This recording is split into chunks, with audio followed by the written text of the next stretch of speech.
Oui, bonjour. Merci à tous ceux qui nous rejoignent. Bonjour, monsieur le commissaire Thierry Breton. Merci de nous consacrer un peu de temps dans votre emploi du temps si chargé pour évoquer le thème que nous avons retenu avec vous pour cette visioconférence, marché intérieur et politique industrielle, comment l'Union sort de la crise. Nous organisons cette conférence avec deux centres universitaires prestigieux, l'Université catholique de Lille, sa faculté de droit lance un diplôme universitaire compliance internationale et droit des affaires, dans lequel on parle beaucoup de numérique et de normes qui vous tiennent à cœur, je le sais.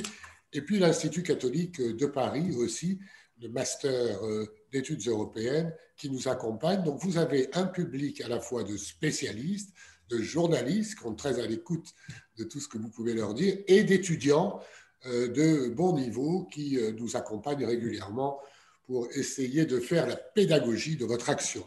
Alors, pour ceux qui ne vous connaissent pas et qui sont forcément très rares, je rappelle quand même votre parcours exceptionnel, n'est-ce pas? À l'origine, vous êtes ingénieur, professeur d'informatique et de mathématiques appliquées.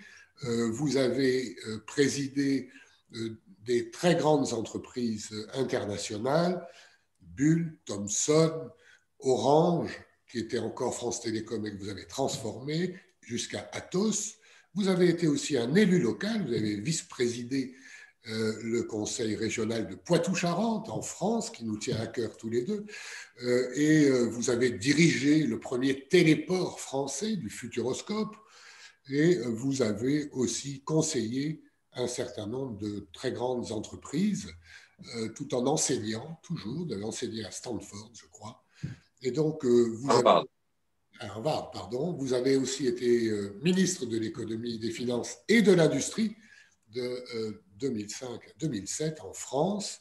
Avant de rejoindre la Commission européenne, vous présidiez encore le groupe Atos. Et vous êtes un entrepreneur, un homme d'affaires, un homme de l'opérationnel, et vous l'avez prouvé dans votre première année à la Commission européenne, puisque vous avez, et c'est le thème qu'on a choisi, présenté enfin pour beaucoup d'oreilles qui nous écoutent aujourd'hui, une stratégie industrielle très cohérente que vous vous apprêtez à actualiser, que vous êtes en train d'actualiser pour faire face aux défis, bien sûr, de la pandémie que nous subissons, bien sûr, mettre en œuvre et accompagner le plan de relance. Nous allons en parler et je vous remercie infiniment d'avoir bien voulu l'exposer devant nos participants d'aujourd'hui. Ce que je vous propose, c'est peut-être de vous céder la parole et ensuite, si vous me permettez, j'essaierai de rassembler les très nombreuses questions que nous avons reçues pour vous les soumettre et si nous avons le temps de les traiter. Merci encore, monsieur le commissaire Thierry Breton, commissaire au marché intérieur, qui a, je crois, le portefeuille le plus étendu des commissaires aujourd'hui, puisqu'il traite de la défense, du numérique, de l'industrie, et que vous venez en plus de prendre la présidence d'une task force que la Commission européenne a mis sur pied pour accélérer la production des vaccins. Je suis sûr qu'il y aura des questions sur ce sujet. Ben, merci beaucoup, cher Jean-Dominique Giuliani, cher Jean-Dominique. Merci à toutes et à tous d'être avec nous cet après-midi. Et je vais donc essayer donc d'abord de vous dresser, puisque c'est ce à quoi vous m'invitez, à un petit tableau je dirais, de mon action. Vous l'avez rappelé, puisque c'est ce qu'on souhaitait à la fois le président de la République et la présidente de la Commission lorsqu'ils m'ont confié le portefeuille qui est le mien. Effectivement, le marché intérieur, vous l'avez rappelé, l'industrie évidemment, le tourisme aussi qui est très important parce que c'est un secteur qui est très atteint, on le sait aujourd'hui, les médias qui est aussi très, très important, le numérique avec tout ce qui comporte les très profondes propositions législatives que nous avons présentées en décembre dernier pour le réguler, et puis la défense, l'espace. Donc c'est vrai qu'il y a beaucoup à faire. Et puis maintenant, effectivement, les vaccins, en tout cas la coordination des vaccins, on aura certainement l'occasion d'en reparler tout à l'heure. C'est un sujet à juste titre très important et qui, du reste, rien qu'en lui-même, couvre une partie des sujets que nous allons, dont nous allons discuter aujourd'hui et qui concernent effectivement à la fois l'innovation mais la réindustrialisation de notre continent. Alors, quelques mots donc, en introduction, donc, puisque on parle de stratégie industrielle, de politique industrielle, on parle évidemment de derrière tout ce qui a été mis en œuvre depuis maintenant plus d'un an pour définir donc, ces axes. Ces axes, je rappelle qu'ils avaient été définis dès le mois de mars l'année dernière, donc il y avait 3 grands axes qui avaient été retenus. Il y avait évidemment tout ce qui concerne la transition écologique, enfin le pacte vert, ce qu'on appelle le Green Deal, c'est-à-dire l'ambition à 2050 d'être le premier continent de la planète zéro carbone émission, avec, comme vous l'avez vu, une accélération du reste qui a été proposée pour 2030 de nos obligations, de nos contraintes. Deuxièmement, il y a évidemment tout ce qui concerne la transition numérique, avec là encore un premier objectif assez clair à 10 ans, on aura le temps d'en reparler. Et puis troisièmement, effectivement, le renforcement de ce qu'on appelle désormais, on utilise beaucoup le terme, la résilience, c'est-à-dire d'une certaine façon notre autonomie. Certains vont parler de souveraineté dans des domaines importants, dans des domaines pour lesquels nous avons tous bien pris conscience qu'il était désormais significatif de pouvoir mieux contrôler ce qui se passe dans nos chaînes d'approvisionnement pour des secteurs qui sont évidemment très importants pour nos concitoyens européens. Évidemment, on pense à la santé tout d'abord, on y reviendra bien entendu, mais il y a aussi des secteurs qui sont un peu plus éloignés évidemment de la santé, mais très proches de nous, qui concernent toutes les applications technologiques que nous utilisons. Et je peux parler notamment des microprocesseurs, des processeurs de puissance, et puis au-delà de ça, évidemment, de tous les clouds industriels, mais on aura l'occasion d'en reparler. Voilà, donc cette ambition, elle a été portée, elle a été mise en place, elle a commencé à se décliner, puis c'est vrai que la crise est arrivée et qu'au fond, pour organiser mon travail au sein du marché intérieur, comme vous le savez, j'ai totalement réorganisé, donc j'ai effectivement trois grandes directions générales qui me rapportent. La direction générale du marché intérieur, qu'on appelle la DG Gros dans notre jargon, la direction générale donc, qui concerne toutes les applications, tout le numérique donc, de la commission, la DG Connect, et la nouvelle direction qu'on a créée, qui couvre 2 secteurs tout à fait nouveaux en matière de compétences, en tout cas l'un vraiment très nouveau en matière de compétences de la commission, qui est à la fois la défense, on en avait beaucoup parlé du reste, Jean-Dominique, hein, et notamment avant que je sois commissaire, notamment du Fonds européen de défense dont on avait parlé tous les deux. C'était, je crois, en 2016, et puis voilà, il se trouve que le hasard de la vie a fait que c'est moi qui suis chargé de le mettre en place. C'est pas un hasard, c'était… Voilà, on en avait parlé tous les deux, et déjà, la fondation que tu présides s'était saisie du sujet, je m'en souviens très bien. Et puis l'espace. Bon, donc, une fois qu'on a mis ça en place, moi, j'ai voulu organiser le marché intérieur selon 14 écosystèmes. Pourquoi 14? Parce que finalement, ça regroupait assez bien l'ensemble des activités qui sont les nôtres, hein, au niveau du continent. Alors, un écosystème, qu'est-ce que c'est? C'est évidemment, bien sûr, c'est évidemment toutes les entreprises qui composent un secteur déterminé. Alors, on peut penser à l'automobile, par exemple. Donc, on va avoir évidemment les grands acteurs de l'automobile, mais aussi tous ceux qui concourent à ce secteur, les sous-traitants, et on sait que par exemple, dans l'automobile, il y en a de très nombreux, les petites entreprises, les PME, les distributeurs, les centres de recherche, les revendeurs, les réparateurs, enfin voilà. Donc tout ça, ça crée un écosystème. On a des écosystèmes aussi, bien entendu, pour la santé, on a des écosystèmes pour la distribution, pour le tourisme, etc. Donc on a vraiment organisé je dirais, le suivi, on va dire, l'accompagnement de notre continent selon ces écosystèmes. Et on a essayé vraiment de voir, notamment dans la première phase de la pandémie, comment chacun était je dirais, impacté. Il y a eu évidemment des impacts différents. C'est évident que quand on est dans le secteur, dans l'écosystème des télécoms, on n'a pas le même impact quand on est dans le secteur, dans l'écosystème du tourisme ou de la culture. C'est une évidence. Et donc, il a fallu vraiment avoir c'est la première fois, je crois, qu'on s'était donné cette capacité au niveau de la commission. C'est ce que j'ai voulu, avoir une vision, pas uniquement de haut en bas, top-down, comme on dit, mais aussi bottom-up, c'est-à-dire qui vient de la base, pour bien comprendre, encore une fois, être en interaction avec ceux qui sont évidemment les acteurs économiques sur le continent européen. et puis les accompagner dans d'abord la première phase de la pandémie telle qu'on l'a vécue. Bon, derrière, évidemment, on a commencé à voir évidemment les problèmes qui intervenaient, les dépendances. J'ajoute que cette perception a été très utile lorsque Paolo Gentiloni, mon collègue à l'économie, et moi-même, on s'est emparé, Jean-Dominique, tu t'en souviens, de la nécessité d'accompagner effectivement au niveau de l'Union européenne la relance, l'impact de la crise, avec évidemment le suivi et la relance. Et la décision qui en a suivi donc, est tout à fait bénéfique, poussée par le président de la République et la chancelière, donc d'appuyer l'initiative que nous avions initiée, donc de faire en sorte que la Commission, pour la première fois, puisse avoir la capacité de s'endetter, avec des maturités évidemment très longues, on pourra en reparler, pour permettre finalement aux États membres de les assister dans cette phase, mais aussi d'offrir à l'ensemble des États membres une capacité d'endettement qui soit équitable, parce qu'encore une fois, dans cette crise, comme tous les États membres vont devoir et s'endettent massivement, je dis bien tous, il n'y a pas le premier État membre qui a le premier euro vaillant, tous doivent procéder à l'emprunt. On voulait vraiment donner à l'ensemble des États membres la même capacité d'endettement pour maintenir ce qu'on appelle entre nous le level playing field, c'est-à-dire une harmonisation, une égalité de traitement, évidemment, y compris dans le traitement de la crise. On y reviendra. Et puis derrière, évidemment, des investissements qui seront nécessaires pour pouvoir,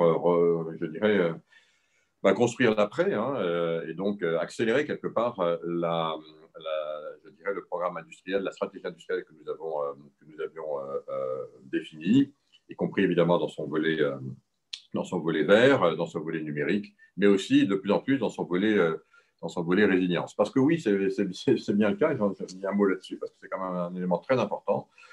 L'ensemble de ces trois axes ont été finalement amplifiés par la crise. On voit bien que tout ce qui concerne l'environnement au sens large, je dirais, et la place de l'homme dans l'espace dans lequel il opère, si on veut prendre un tout petit peu de hauteur, va devenir un enjeu absolument essentiel, évidemment sur les applications de santé. On voit évidemment que le rôle du numérique est de plus en plus absolument indispensable à nos vies. On l'a tous vécu dans le cadre du confinement et maintenant on le savait déjà, mais encore plus. Et puis évidemment, on voit tous que dans le monde tel qu'il est aujourd'hui, il faut pouvoir maîtriser un peu mieux son destin, pouvoir choisir ses partenaires. Et puis au fond, on se rend compte aussi que d'un point de vue géopolitique, mais on aura certainement l'occasion d'en reparler, tous les rapports de force qui étaient installés avant cette crise, finalement, ne font que s'amplifier. On parle évidemment, bien entendu, des rapports de force entre les États-Unis et la Chine qui vont s'amplifier, y compris avec, après le choix des Américains de passer le président Biden donc, à la tête des États-Unis, mais aussi, bien entendu, on le voit avec la Russie. Les derniers événements nous le rappellent. On le voit évidemment avec la Turquie, on le voit avec l'ensemble de nos voisins. Donc, je dirais que là, c'est d'une façon générale, on l'avait déjà dit, c'est clairement la fin de la naïveté. Alors, aussi tant est que l'Europe était naïve, on peut le dire, certains l'ont pensé. En tout cas, c'est clair que là, on n'a plus le temps ni l'espace pour la moindre naïveté et qu'il faut effectivement que nous soyons conscients d'abord de nos forces, et elles sont très importantes, et en matière industrielle, on aura l'occasion d'en reparler, on est le premier continent industriel, mais aussi, évidemment, qu'on renforce les points qui nécessitent d'être renforcés. Je préfère toujours me renforcer nos points forts que nos points faibles du reste. C'est quelque chose que j'ai appris tout au long de ma vie, peut-être parce que Jean-Dominique l'a rappelé, j'ai aussi, bien sûr, un parcours politique, un parcours aussi au service de l'État et au service de la France, mais aussi un parcours d'industriel. Et je sais qu'il vaut mieux commencer à renforcer ses points forts pour ensuite compenser ses points faibles que l'inverse. Et l'Europe a beaucoup de points forts. Donc, ma stratégie, c'est évidemment de renforcer ses points forts. On y reviendra tout à l'heure pour mieux, encore une fois, je dirais, accroître notre autonomie et nos choix. Alors, attention, il est hors de question d'imaginer qu'on va rentrer dans un monde, protectionniste. On n'est pas dans un monde protectionniste. On est dans un monde où les alliances vont continuer, dans un monde globalisé. Les rapports de force vont devenir plus importants. Donc, il faut qu'on ait des points forts. Il faut qu'on ait des points plus forts pour pouvoir, je dirais, maintenir ces alliances, les créer de façon plus solide, plus autonome, plus indépendante, les choisir en d'autres termes, mais aussi les renforcer. Et puis deuxièmement, il y a certains domaines dans lesquels on se rend compte que on ne peut pas transiger. Je pense à la santé. Et on y reviendra, parce que là, il est clair qu'avec la crise que nous traversons, on l'avait déjà anticipé. je dois vous le dire, mais c'est vrai que on l'a vu avec la première phase du confinement, quand il a fallu, et je m'en étais occupé, doter finalement notre continent d'une capacité d'autonomie en matière de protection des équipements de personnel de santé, ce qui n'était pas le cas au début de la crise. Ce n'était pas le cas pour la Chine non plus, hein, je le rappelle. Hein. La Chine rentre dans la crise en janvier en nous appelant au secours pour qu'on aille lui donner des masques, des respirateurs artificiels, des tentes, des hôpitaux et même de l'argent. Voilà. Je le rappelle parce qu'on l'oublie un petit peu. En 3-4 mois, ils ont réussi à monter des chaînes pour être autonomes dans ces matériels. Bah, nous, on rentre en mois de mars et en 3-4 mois, on a su aussi, au niveau européen, à être totalement autonome dans ces matériels aussi. Mais bien sûr, maintenant, dans la phase vaccinale, et là, c'est un autre sujet, évidemment, parce qu'il y a beaucoup d'innovation, parce qu'il y a beaucoup de recherche, parce qu'il y a aussi beaucoup de processus industriels, et on va en reparler. Le pari de l'innovation, c'est un pari qui est important. Il a été gagné du reste, hein, j'ouvre une parenthèse, hein, dans cette nouvelle phase dans laquelle nous entrons désormais depuis quelques mois, qui est la phase de la vaccination, avec quand même, je le dis en passant, un succès tout à fait exceptionnel au niveau mondial, la capacité de définir un vaccin en moins de 9 mois, parce que c'est ça dont il s'agit, hein, c'est 9 mois. Pas un seul, mais plusieurs vaccins en moins de 9 mois. Là, il faut entre 5 et 10 ans d'habitude. C'est un exploit scientifique tout à fait extraordinaire. L'Europe a contractualisé avec 6 laboratoires mondiaux. Il y avait une centaine de candidats au début. Sur les 6, on en a déjà 3 qui ont été retenus. Il y en a 2 autres qui vont, je pense, l'être bientôt. Enfin, un 6e qui fait des grands progrès. Mais ce que je veux dire par là, c'est que si on regarde déjà sur les 3 ou 4 qui sont retenus ou qui vont être retenus dans les semaines qui viennent, qu'on parle de BioNTech, qu'on parle de Oxford, associé désormais à AstraZeneca pour le manufacturing, BioNTech avec Pfizer, Moderna, donc, et puis bientôt CureVac. Sur les 4, il y en a 3 qui ont été lancés grâce à des financements européens, y compris Oxford à l'époque. Donc, c'est vraiment le succès, hein, de l'Europe et aussi de la capacité que l'Europe a à mettre sur pied des moyens de financement très importants, détectés en amont, des équipes, des programmes. Sur BioNTech, c'est des années hein, depuis que l'Europe finance à identifier effectivement des équipes de Boursaï. Hein. Donc, je veux juste le dire parce que voilà, tout le monde a l'habitude de penser que c'est mieux à l'extérieur. C'est quand même un énorme succès européen scientifique. Évidemment, on va en faire un succès industriel, j'y reviendrai, c'est la phase dans laquelle nous entrons maintenant. Mais je tenais à le dire parce que l'Europe a évidemment énormément de compétences en matière de recherche, d'innovation, et il faut peut-être la rendre plus agile, il faut la rendre plus, il faut accompagner davantage les startups. Mais enfin, la base est tout de même là. Un petit point donc sur l'anticipation. Jean-Dominique Giuliani, vous parliez tout à l'heure de on est en train de revoir un petit peu la stratégie qui a été présentée il y a un an. Ce n'est pas la revoir. Il nous a semblé que c'était important, et surtout au Conseil, qui nous a demandé de le faire, au Conseil européen. Il nous a semblé européen il a semblé au Conseil européen qu'il était important de voir comment cette stratégie, je dirais, évolue en fonction de ce qui s'est passé. Évidemment, dans les 3 composantes que j'ai rappelées tout à l'heure, Green Deal digital, numérique et résilience autonomie stratégique. Quelles sont les conséquences de ce qu'on a pu voir? Et donc, on est en train de finaliser tout ça. Il faut vraiment anticiper. On est vraiment dans une phase d'anticipation, mais rien que sur la santé, ça fait un petit moment moi, que je réfléchissais à ces questions, et je suis à la fois honoré et je mesure la tâche hein, qui m'a été confiée il y a quelques jours par la présidente de la Commission, et avec évidemment le soutien du Parlement, d'être maintenant le responsable de cette task force. C'est très important, effectivement, à la fois de pouvoir nous mettre en capacité de permettre aux industriels qui ont contracté avec l'Union et à travers l'Union avec les États membres de bien livrer maintenant les doses nécessaires. Mais c'est aussi nécessaire, c'est le deuxième volet de la mission qui m'est confiée, c'est dans l'aspect anticipation, et bien de se dire que finalement, si on prend uniquement, je dirais, ce que nous vivons aujourd'hui, Il semble évident à tout le monde qu'il faut vraiment avoir une capacité d'être totalement autonome au niveau du continent en matière de production vaccinale, capacité de recherche, de suivi aussi de l'évolution si on a des pandémies. On pense en particulier au séquençage, la mise en réseau évidemment de tout ce qui concerne les différentes expériences que l'on peut réaliser, le suivi aussi clinique, bien entendu. Donc tout ça fait partie du deuxième volet, donc une proposition et puis une mise en œuvre de démarches d'investissement à réaliser pour être totalement autonome sur tous ces volets d'ici 18 mois, avec je dirais comme ligne de mire le fait que, bien sûr, sur cette pandémie, la science, là encore, va nous permettre d'en sortir, mais il faudra évidemment être sûr qu'on accompagne tout ce qui se passe maintenant, y compris ce qu'on appelle les variants, hein, donc les différentes mutations de virus que l'on peut observer.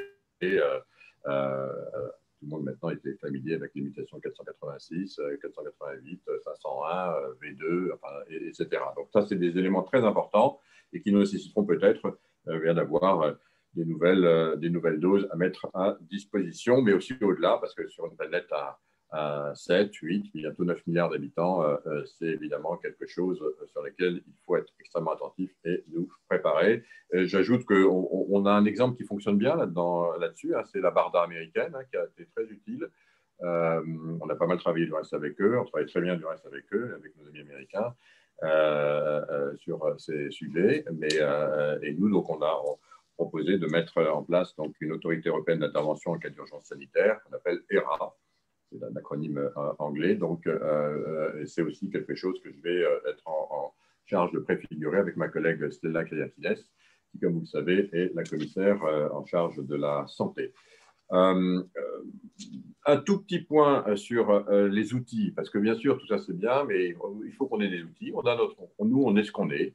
Voilà, on est un grand continent, mais on est un continent qui est une fois et demie plus important que le continent américain hein, en termes de population. Donc on est un peu plus grand qu'eux. On a beaucoup plus. On a énormément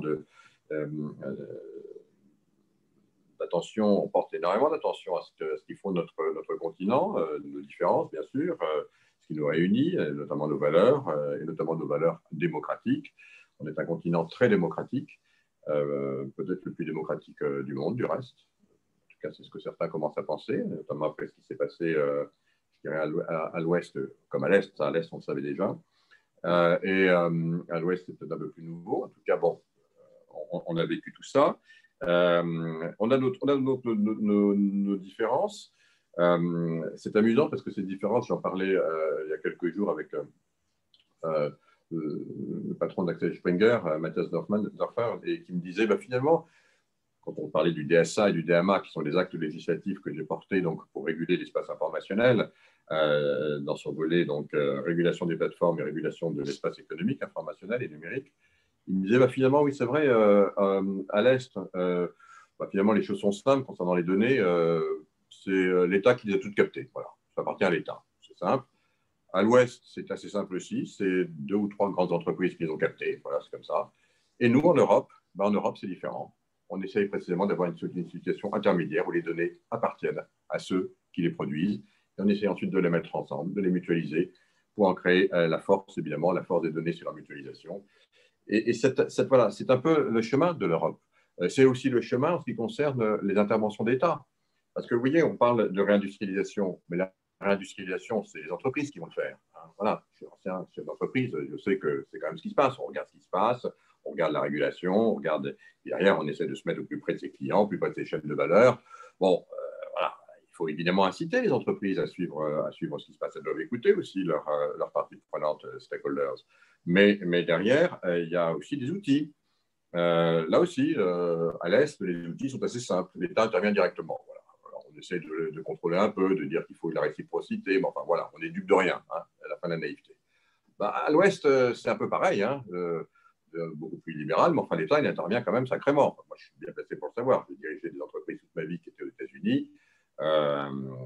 Voilà, il y avait deux types d'entreprises. Hein. Il y avait celles qui avaient accès au financement américain, notamment par les financements, on va appeler un chat, hein, plutôt à origine militaire. C'est une très bonne chose. Puis il y avait les autres. Puis nous, on n'y avait pas accès. Hein. Donc voilà, on avait le level playing field, il n'était pas exactement maintenu. Voilà, ben, nous aussi, donc il faut qu'on se donne des instruments avec ce qu'on est, notre démocratie. Ces instruments, ben, c'est les PIEC, les projets européens, les projets d'intérêt commun, ICPCI en anglais, ce sont les alliances, ce sont des instruments qui nous permettent, là aussi, d'avoir des interventions de l'État. Ce sont des processus qui sont parfaitement ouverts, transparents, et donc compatibles avec les règles de l'OMC. Pour nous, c'est important de respecter ces règles, les règles qui nous font notre vivre ensemble. Là encore, sans naïveté, hein, et aussi avec la réciprocité en tête. Et donc, on pourra en reparler parce que c'est en utilisant ces projets européens d'intérêt commun, comme par exemple ce qu'on a fait pour l'Alliance des batteries, pour l'Alliance de l'hydrogène, ce que j'ai initié, comme vous le savez, pour l'Alliance des processeurs de puissance, pour que l'Europe, il y a aussi une guerre des processeurs et une guerre des semi-conducteurs, mais il faut qu'on tienne notre rang. C'est ce qu'on a proposé aussi avec le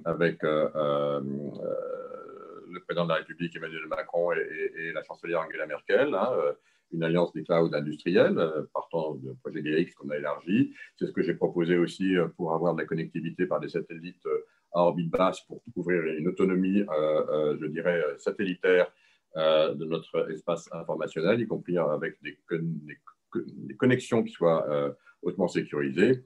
Et donc, on a ces outils qui sont là, qu'on met en place, et qui sont aussi des moyens donc, pour inciter, dans des domaines particuliers, les entreprises eh bien, à intervenir, à investir, et donc pour certaines d'entre elles, à réinvestir en Europe, sur notre territoire. Voilà, je ne veux pas être plus long. Je voulais juste vous dresser un peu ce large panorama et de façon dans lequel nous sommes. On est totalement déterminé, on sait exactement ce qu'on veut faire, on sait où on veut aller, on a parfaitement conscience, enfin, encore une fois, de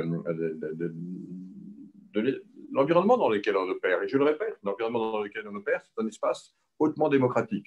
Et la démocratie, c'est très important.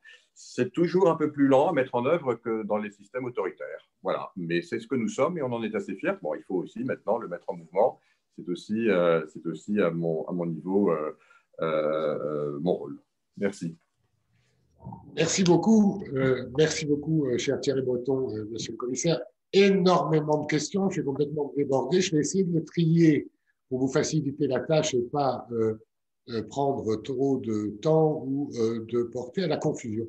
Alors, tout d'abord, cette task force sur les vaccins que la Commission a mis en place, c'est, si j'ai bien compris, réussir la phase industrielle des vaccins. Vous étiez, je crois, ce matin dans l'usine AstraZeneca.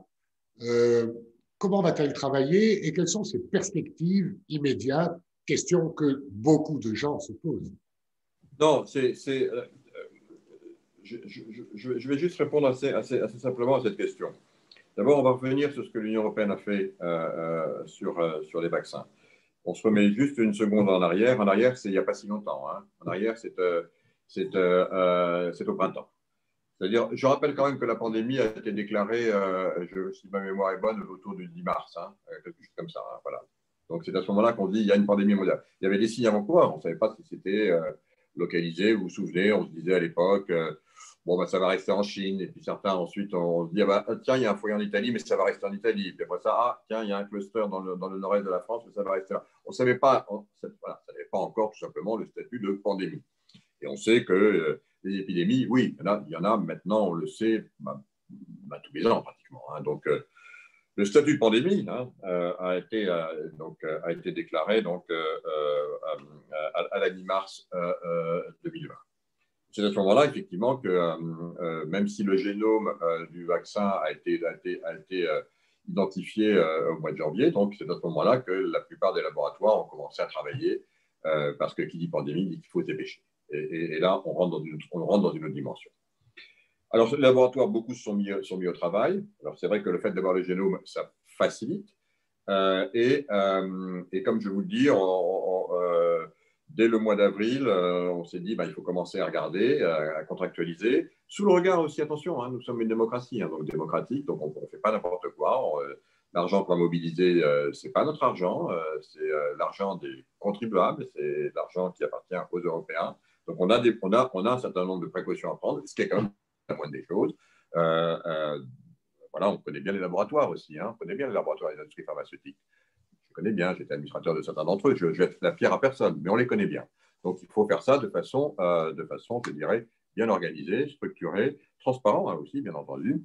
Et donc, au fond, donc, dans cette première partie du printemps, on a sélectionné 6 candidats qui semblaient progressivement, hein, 1, 2, 3, 4, 5, puis 6, qui semblaient être les mieux placés donc, pour pouvoir donner un résultat le plus rapidement possible. Mais je voudrais vous dire qu'à l'époque, on en parlait du reste assez souvent au collège. On se disait entre nous, voilà, on pense, et je sais que je parlais à mes amis américains aussi au un moment, enfin, tout le monde, on se disait, bah, c'est des paris évidemment, ce sont des paris qui sont pris sur l'avenir, parce qu'encore une fois, là, c'est la science qui va faire la différence.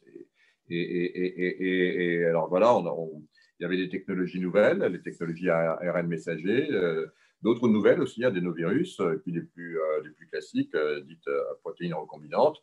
Et donc, la Commission européenne a choisi deux candidats par catégorie.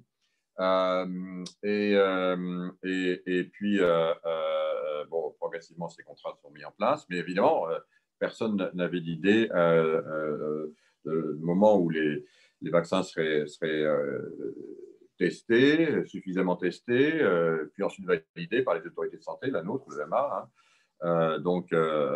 Et ça, c'est finalement alors que je dois dire, certains pensaient que les vaccins adénovirus type Oxford, AstraZeneca arriveraient, ou Johnson Johnson arriveraient les premiers.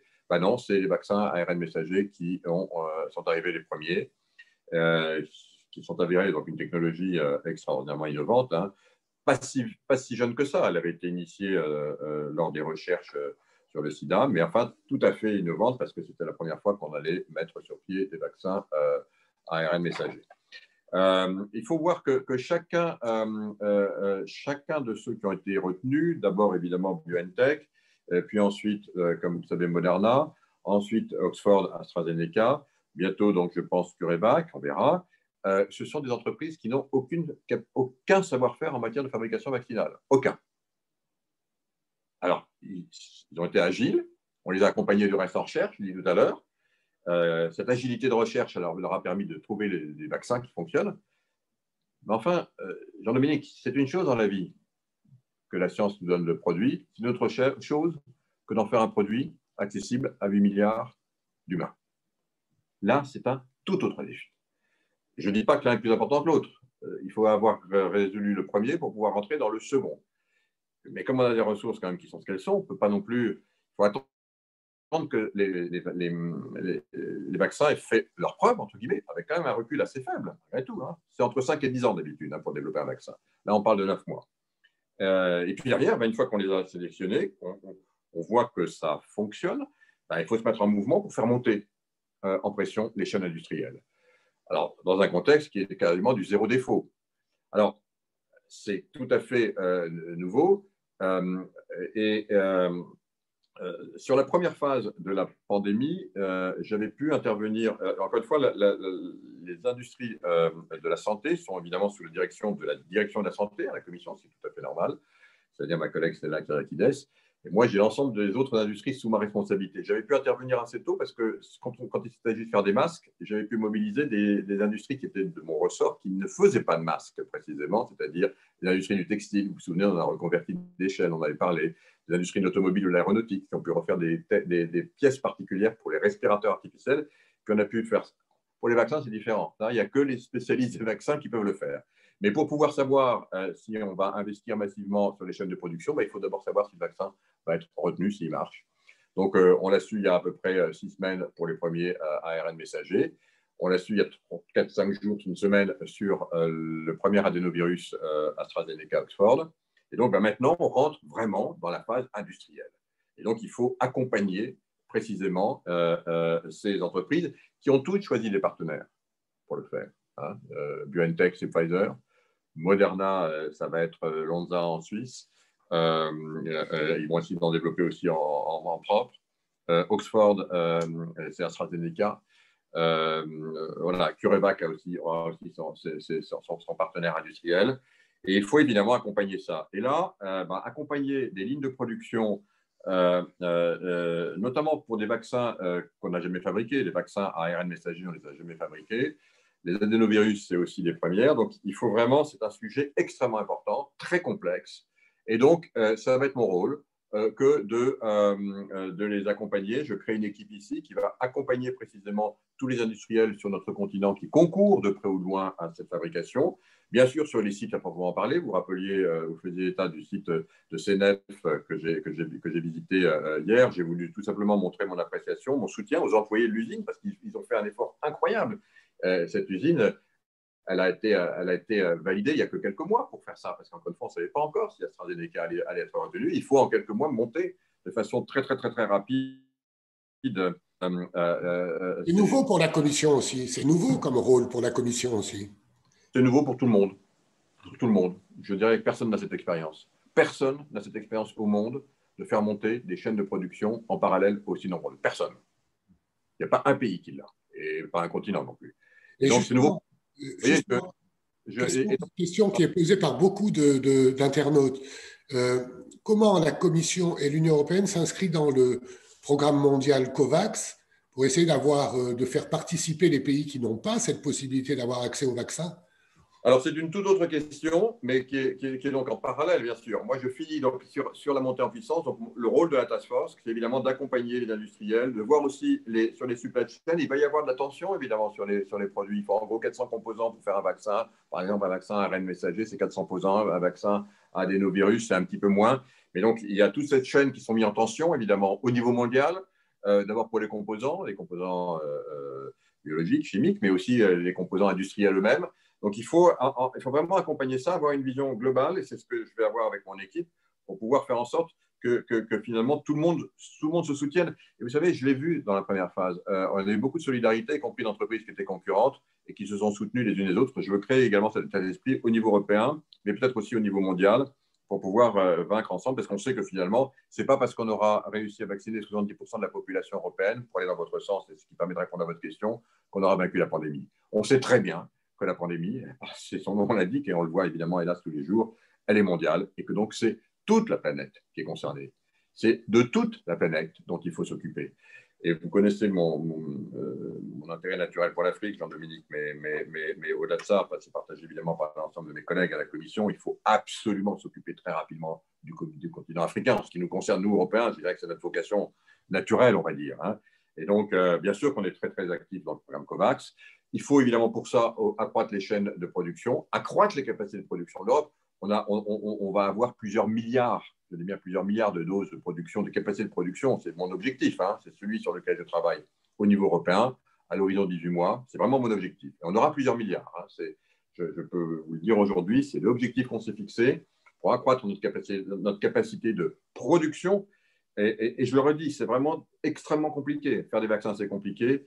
Faire monter en puissance, je dirais, les usines qui vont atteindre le niveau de compétitivité, le yield, comme on dit dans le jargon industriel, qui va bien.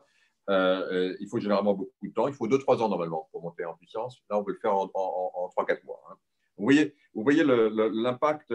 Certains du reste me disaient, pardon cette expression, mais dans les sites que je visite, c'est un peu une économie de guerre. Hein. On est industriel, enfin, évidemment contre le vaccin. Hein.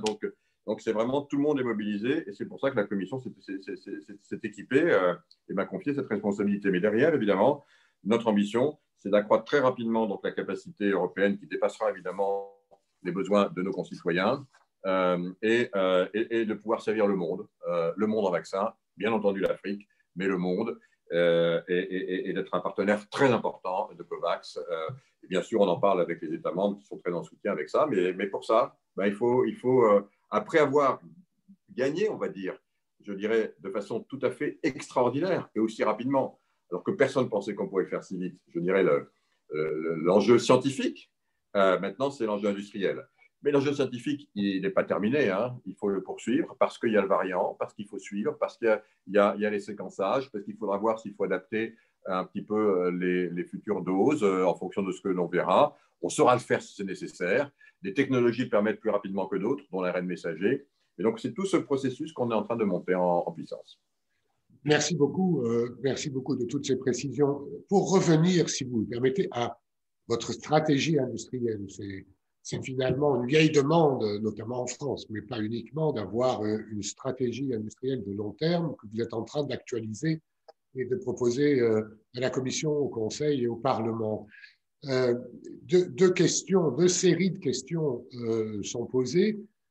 Articulation de cette stratégie industrielle avec la politique de concurrence. Est-ce que c'est une évolution de la politique de concurrence européenne? Première question.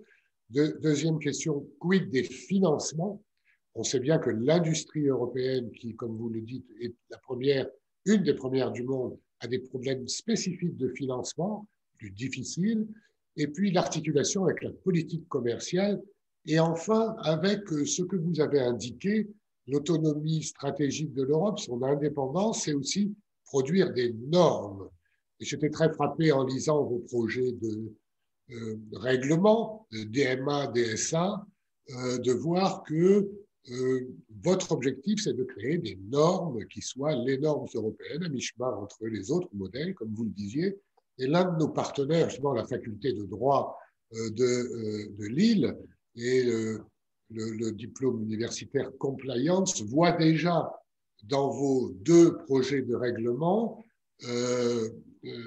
la suite du RGPD, du règlement sur la protection des données, quelque chose une pratique, une évolution qui pourrait devenir un facteur de compétitivité pour l'industrie européenne. Est-ce que vous partagez cet objectif normatif qu'on a longtemps critiqué comme étant trop naïf? Vous allez me pardonner, Jean-Dominique, mais il y a 8 questions dans votre question. Totalement différentes. Donc, vous avez rassemblé dans une seule question l'ensemble des questions que vous aviez, je vous vois bien venir, que vous avez reçues. Mais moi, il faut quand même que je les séquence un petit peu. Parce que la dernière n'a strictement rien à voir avec les normes. Donc, je vais commencer à nos amis de l'université catholique, je vais commencer à leur dire non, ça n'a rien à voir. Ce qu'on a fait dans le DSA, ce n'est pas de la norme, du tout. Ce n'est pas de la norme. La RGPD, c'est un règlement, effectivement, donc, de comportement sur les données personnelles. Là, ce qu'on a fait sur le DSA et sur le DMA, ce sont des obligations. C'est une régulation qui n'a rien à voir avec la norme. C'est une régulation ex ante.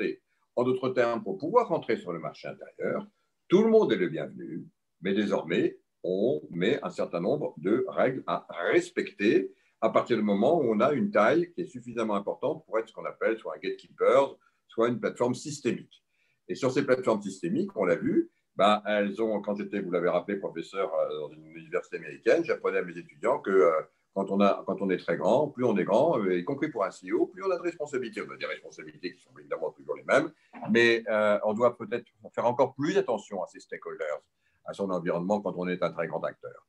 Et je dois vous dire que certains de ces plateformes l'ont oublié. Voilà. Donc, on va le rappeler dans notre intérêt à nous, parce que c'est ça qui m'intéresse, moi, c'est l'intérêt des Européens. C'est notre démocratie, c'est le respect de nos valeurs, c'est le respect de nos concitoyens européens, c'est l'intérêt de nos entreprises. C'est pour ça que je suis là, ce n'est pas pour les autres. Ça, c'est mon rôle. Et mon rôle, c'est précisément de faire en sorte que dans l'espace informationnel stricto sensu, c'est-à-dire sur ces fameuses plateformes, eh bien, on ait un certain nombre de règles pour faire court, que tout ce qui est autorisé offline soit autorisé online, mais que tout ce qui est interdit offline est interdit également online. Et ça, c'est le DSA qui permet des obligations de moyens, la capacité d'intervenir, d'éviter que ces zones soient des zones de non-droit. Ce n'est pas de la règlement, ce n'est pas des règles, comme on dit, ou des normes, où on va mettre des normes pour se protéger. C'est tout simplement parce que cet espace informationnel, c'est un nouvel espace dans lequel on évolue. Maintenant, nos activités sont quotidiennes très importantes. Nos enfants promènent de façon libre. Eh bien, il faut qu'il y ait les mêmes protections que nous avons mis des siècles pour bâtir dans l'espace physique. Il faut les mettre aussi dans l'espace informationnel. Voilà, ce n'est pas des normes, c'est tout simplement une action politique de la vie ensemble. On pourrait y revenir si vous voulez. Mais je pense que c'est important de le préciser. Quant au DMA, c'est plutôt des comportements qui sont des comportements dont nous estimons qui sont des comportements qui sont anticoncurrentiels, qui sont anti-économiques et qui ne respectent pas les valeurs économiques qui ont fondé notre marché intérieur. et donc qu'il faut tout simplement remettre, et donc ces fameux gatekeepers, et faire en sorte que ceux qui ont des tailles importantes, on les a qualifiés, eh bien, ont des obligations à respecter pour éviter des phénomènes de préemption, des phénomènes de monopole, etc., etc. Voilà, c'est tout. Je voulais juste le dire parce que c'est ça dont il s'agit.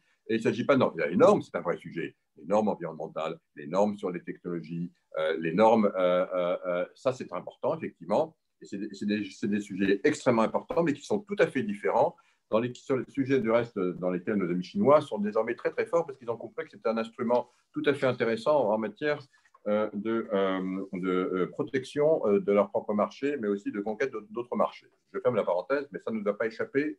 Fin de la naïveté, là aussi. Donc on pourrait y revenir, c'est un sujet à part. Bon, maintenant, sur les premiers volets de votre question, là encore, si vous avez parfaitement raison de le dire, vous avez rappelé qu'il y a 4 volets en fait dans la revue de la stratégie industrielle. Bon, j'ai rappelé tout à l'heure les premiers. Vous avez à juste titre indiqué que il fallait revoir un peu aussi la façon dont je dirais ce qu'on appelle chez nous la DG Trade, c'est-à-dire donc tout ce qui organise, structure je dirais, notre commerce extérieur, y compris dans ce qui concerne les rapports de force, mais pas que, devait être quand même aussi de plus en plus associé à une politique industrielle. Et vous avez raison. La plupart du reste des règles qui sont aujourd'hui celles qui régissent, je dirais, notre appréciation du commerce extérieur sont des règles qui ont été mises en place au siècle dernier, on va dire, pour être clair. Et donc, depuis, c'est passé beaucoup de choses. Donc, ce n'est pas une mauvaise idée que de revoir un peu tout ça. Et puis, avec ce principe dont on a parlé, c'est la réciprocité. Hein, on a commencé à le faire, notamment sur les investissements étrangers, notamment sur les investissements sur les entreprises en regardant de quel subside elles pouvaient bénéficier, y compris chez elles, pour qu'il y ait une level playing field, là encore, hein, quand elles viennent chez nous. Donc là, on commence à mettre des instruments. Fin de la naïveté également, parce que voilà, quand on dit que nous, vous avez entendu ce qu'a dit le président Biden il y a quelques jours, notamment sur ce qu'il faisait, notamment pour les PME américaines et sur le Buy American Act, on va dire ça comme ça. Donc voilà, et moi j'entends qu'ici on me dit ah, ben oui, il faut faire attention parce que ça pourrait faire de la peine aux uns et aux autres. Et donc là aussi, la fin de la naïveté. Donc il faut revoir un peu tout ça. Mais enfin, croyez-moi, je pousse. Alors ensuite, il faut aligner tout le monde, encore une fois. Il y a aussi ce qui concerne les règles de concurrence. Là aussi, les règles de concurrence, elles sont très importantes. Hein. Elles n'ont pas été mises là par hasard. Ça permet évidemment d'accroître la compétitivité, ça permet d'accroître l'innovation. Mais voilà, là aussi, il ne faut pas non plus être naïf. Il faut faire les choses, encore une fois, en ayant bien en tête ce qui se passe dans le monde entier. Il faut peut-être aussi regarder les choses, je dirais, de façon un peu plus fine. Hein. Il y a des secteurs dans lesquels on peut peut-être l'appliquer différemment. Donc, en tout état de cause, à l'occasion de ce travail, le fait de se poser ces questions me semble être un bon moment pour le faire, sans pour autant, on ne va pas dire que ça va être le grand soir, hein, je vous l'ai dit tout de suite, il ne s'agit pas de tout remettre en cause. Mais oui, la revue, je dirais, de tout ce qui concourt à une politique industrielle, c'est pour ça qu'on fait cet exercice. Sans ça, on ne nous aurait pas demandé de le refaire. Vous avez parlé de l'autonomie stratégique, donc dans le plan d'action sur les synergies du reste, espace défense, c'est un petit point que je voulais, espace défense et civil. Du reste, c'est un plan d'action que je vais présenter la semaine prochaine. On proposera une liste de technologies critiques, par exemple, avec un suivi régulier pour permettre là aussi de monter en puissance sur ces technologies critiques. Donc, voilà, on a un certain nombre d'outils. On l'a fait aussi sur les matériaux critiques. Donc, on a fait un mapping de ce qui existait aujourd'hui en Europe, de ce dont on avait besoin, en particulier dans les industries technologiques, notamment pour tout ce qui concerne des composants, mais aussi en ce qui concerne les industries qui concourent, je dirais, à tout ce qui sont les technologies vertes et innovantes qu'il faudra mettre en œuvre pour atteindre le Green Deal. On a de plus en plus besoin de matériaux critiques. Donc là aussi, il faut regarder un peu en amont, il faut anticiper. La bonne nouvelle, c'est qu'on a beaucoup de réserves en Europe, elles ne sont pas exploitées. Alors on a aussi des obligations en Europe, on s'est donné des contraintes et on a eu raison de le faire en ce qui concerne la protection de l'environnement, la protection de la biodiversité. Donc voilà, tout ça est bien identifié, bien calé. Donc je résume, Oui, bien sûr, la politique de la concurrence et la politique du commerce extérieur doivent être des politiques qui sont en soutien de la politique industrielle, bien entendu, sans naïveté. Il ne s'agit pas de les remettre en cause, elles sont très importantes. On est dans un monde ouvert, on est dans un monde de relations, de rapports de force aussi, on en a parlé tout à l'heure. On est dans un monde aussi où la concurrence est très importante, il faut continuer à la stimuler, mais sans naïveté. On est dans un monde aussi où, pour pouvoir être plus fort et nouer les alliances dont on aura besoin, il faut avoir des points durs. Il faut aussi savoir, dans les partenariats que l'on noue, pouvoir dire à nos partenaires, de toute façon, si jamais on ne fait pas avec vous, on a aussi chez nous, donc on est plus armés pour les nouer. Il ne s'agit pas de tout réimpatrier, il ne s'agit pas de tout relocaliser. Il s'agit tout simplement, encore une fois, de bien établir ces rapports de force, des partenariats, mais ça ne vous étonnera pas, on a eu un maître commun, mon cher Jean-Dominique. Et le terme de notre maître commun, je parle pour tous ceux qui nous écoutent, c'était René Monory. Il nous a appris, à vous et à moi, que la vie politique, c'était le rapport de force. Je m'en suis toujours souvenu. Et la vie internationale encore plus, si je puis dire. Et dans l'entreprise, ce n'est pas faux non plus. Pour terminer, cher Thierry Breton, les citoyens ont l'impression que le plan de relance ambitieux que vous évoquiez tout à l'heure, avec capacité d'endettement, etc., que l'Union européenne avait adopté dès le mois de juillet, en réalité, est long à se mettre en œuvre et un peu victime d'une certaine bureaucratie, ce que je ne crois pas personnellement. Est-ce que vous pourriez expliquer un petit peu comment ça se passe, que le rôle des États membres, le rôle de la Commission, le Parlement, et vos attentes? Est-ce qu'on va arriver à mettre cet argent au service notamment de l'industrie, mais aussi de l'économie, assez rapidement, finalement? Bon, vous me pardonnerez cette comparaison, mais au fond, vous me tendez une perche pour la faire, je vais l'oser. Lorsque je suis arrivé à Bruxelles, je trouve que, vous l'avez rappelé tout à l'heure, je connais bien les États-Unis. J'ai beaucoup travaillé, j'ai vécu longtemps. Je retrouve à Bruxelles exactement ce que j'ai connu à Washington. Pour moi, c'est exactement la même chose. À Washington, on a un exécutif, il a des pouvoirs, ils sont ce qu'ils sont. Et puis, on a un système qui est un système bicaméral, qui est un système parlementaire très puissant, très fort, et qui fait que l'exécutif va proposer des lois, y compris par parenthèse pour son budget ou pour les financements. Et puis après ça, mes collègues, je les voyais en permanence faire la navette entre la Chambre des représentants, le Sénat, et puis la navette, elle pouvait durer du reste souvent des mois, des fois même des années. Voilà, donc mais ça s'appelle la démocratie. Bon, nous, et donc, vous avez la Chambre des représentants qui représente le peuple américain, puis vous avez le Sénat qui représente les États et les territoires. Nous, on est exactement la même chose. On a un exécutif, c'est nous, là, vous parlez à l'un des membres de l'exécutif, et puis vous avez derrière le peuple qui est représenté par le Parlement, et puis vous avez la Chambre qui représente les territoires, les États. Notre Sénat, nous, c'est le Conseil. Et vous constaterez du reste que ce soit du reste aux États-Unis ou en Europe, chaque État dans cette chambre-là a la même voix. Aux États-Unis, c'est 2 voix, c'est deux postes de sénateurs par État. Nous, c'est 1. Mais pour moi, vous voyez, quand je vais proposer un règlement, comme vous l'avez dit tout à l'heure, par exemple pour le DSA, je passe mon temps à faire des navettes entre le Parlement et puis en passant entre le Conseil, notre Sénat à nous. Et puis, ça s'appelle la démocratie. Et puis, finalement, on trouve un compromis en direct. C'est notre système de démocratie aux États-Unis et en Europe. Et on a des temps de mise en œuvre à peu près équivalents. C'est le temps de la démocratie. Alors maintenant, on a fait un pas énorme en avant avec la définition d'abord du plan de relance et puis la mise en œuvre. La définition du plan de relance, c'est le mois d'avril 2020.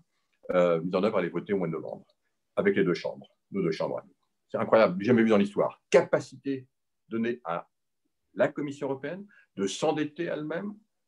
Certains l'ont même qualifié de moment Hamilton moment. Donc, sur des décennies, puisqu'on va avoir des maturités très longues, avec un montant très élevé, ça s'est fait en l'espace de 7-8 mois. Et maintenant, évidemment, la mise en œuvre, il y a, encore une fois, dans certains États, de nos États à nous, il faut maintenant que ce soit ratifié par les parlements. Et donc, on est dans cette dernière phase qui est à la main des États. Ce n'est pas de la bureaucratie, ce n'est pas de la technocratie, c'est de la démocratie. Et donc, nos règles démocratiques font qu'on a encore quelques parlements qui doivent l'adapter et après, l'argent sera versé. Ça s'appelle la démocratie. Et moi, j'y suis attaché. Alors, bien sûr, ça n'empêche pas les États membres d'intervenir directement sur le terrain. Je ne cesse de leur dire. Les plans de relance sont aujourd'hui mis en place partout en Europe.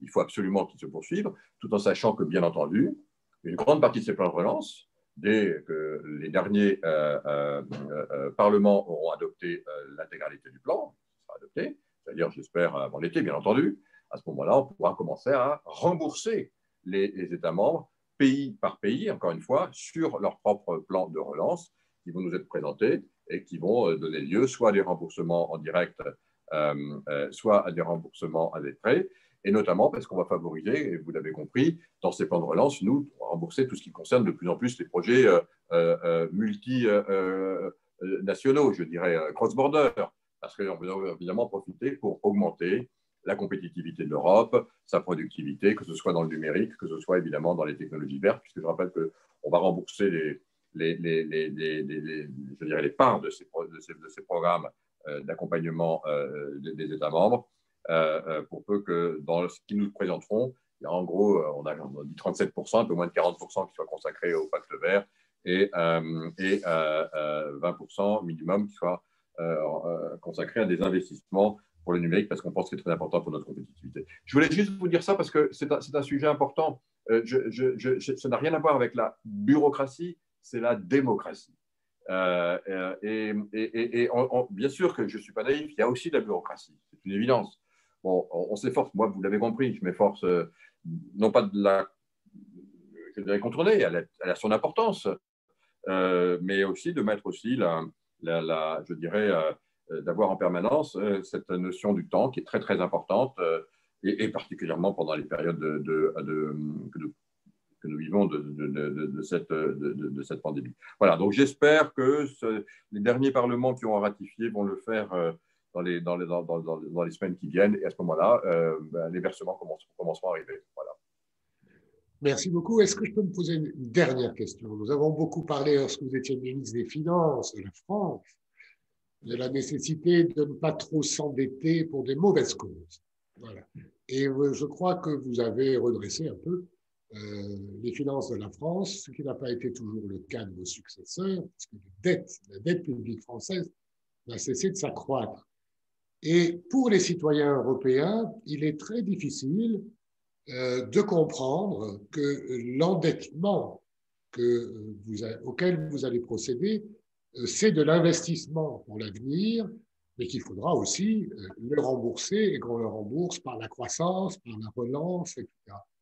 Est-ce que la situation actuelle vous a amené à réviser vos positions, vous qui étiez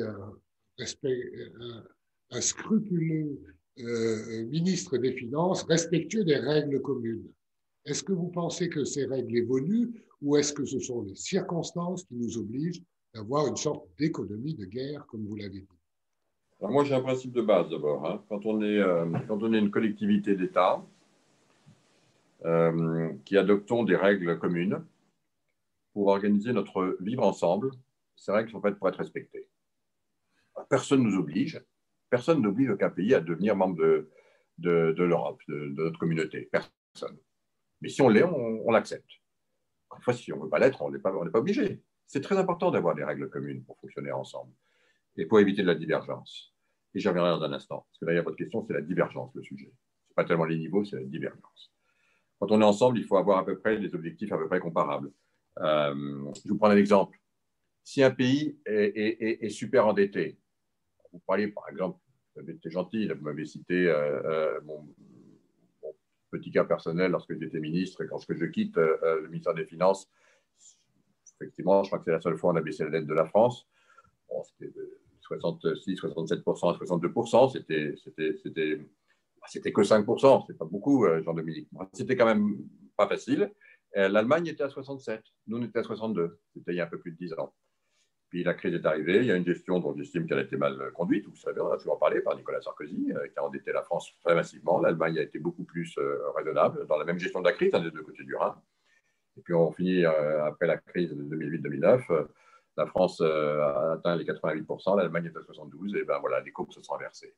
Et désormais, elle continue à se creuser. Et voyez-vous, rien que cette différentiel-là, ce différentiel de 20-30 points de base, c'est gigantesque. Pour revenir à l'équité, par exemple, entre la France et l'Allemagne, si jamais on était en excédent, il nous faudrait 23 ans, 25 ans à peu près. en ayant des budgets en excédent tous les ans pour la France. Et pourquoi je dis que c'est important?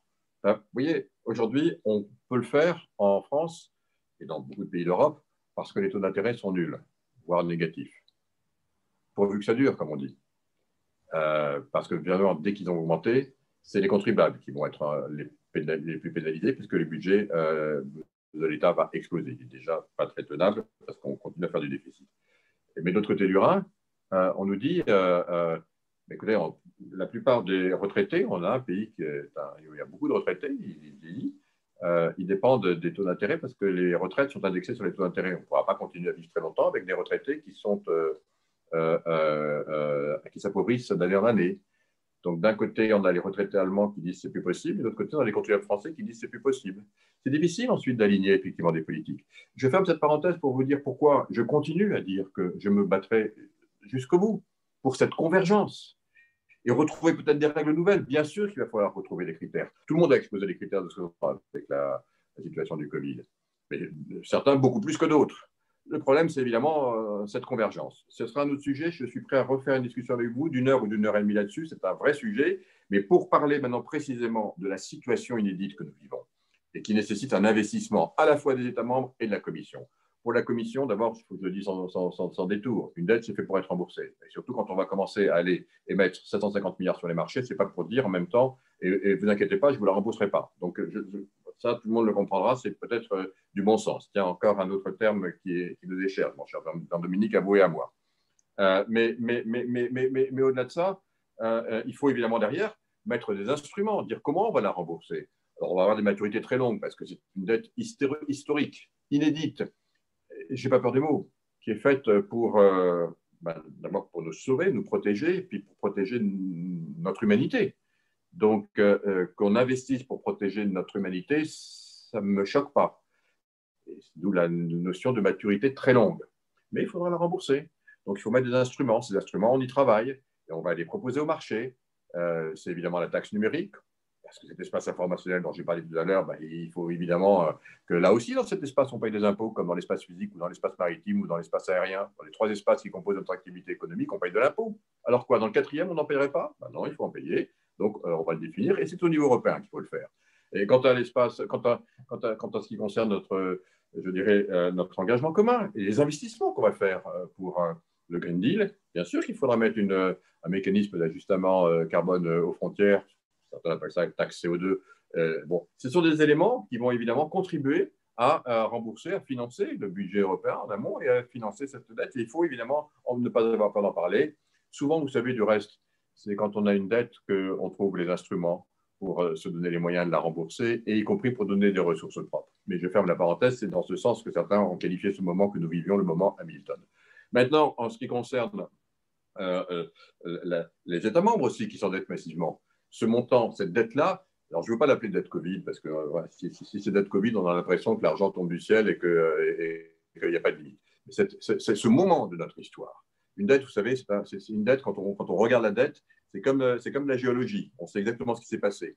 Ceux qui liront la dette, la constitution de la dette 2019, 2020, plutôt 2021 et peut-être même 2022, on saura dire pourquoi cette dette s'est constituée. C'est le moment que nous vivons.